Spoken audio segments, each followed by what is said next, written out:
Itodo mo na, Dunyor. Nako, ito ang matindi. Ang plano ni Dunyor na gagawa na naman ng panibagong record ito. Plano ng Administrasyong Marcos Jr. na mangutang na naman. Opo, na naman. Pero ito ang matindi ha.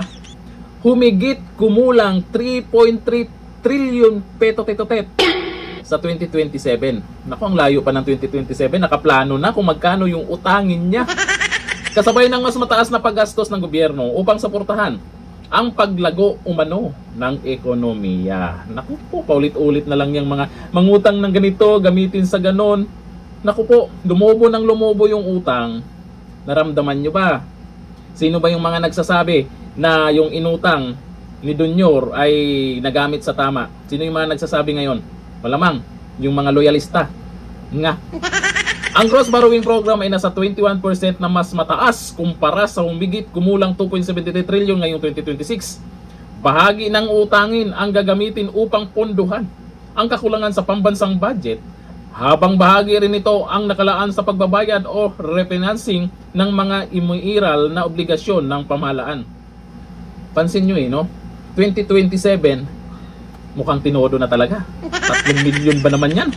Nakatakda sa 7.2 trillion ang panukalang national budget para sa 2027. Ang 2027 budget na yan, yung 7.2 trillion, ay nakatuon daw sa mga prioridad at programang inaasahang susuporta sa ekonomiya at mga pangunahing serbisyo. Naku po, ewan ko lang kung meron pang naniniwala dito kasi nakikita nyo ba na yung perang mga pinag-usapan lagi ngayon, grabe. Trilyon, bilyon, ay napakinabangan ba talaga? O napakinabangan ng mga buhaya? Sino ba ang makikinabang talaga neto? Tayo o sila? Saan na naman kaya gamitin ni Dunyor to?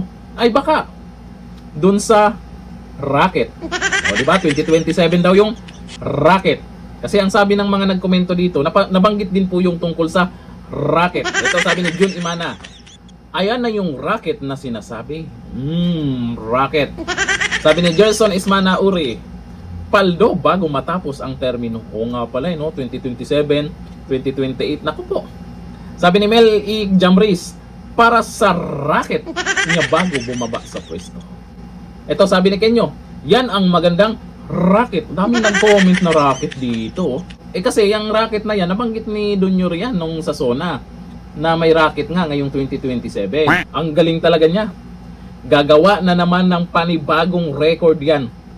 Bago bumaba sa pwesto yan, nag-iisang puro utang na lang ang alam. Nag-iisa lang siya. Nag-iisang pinagtatawanan, nag-negative na nga, tuloy pa rin ang ginagawa. Ano kaya ang ginagawa?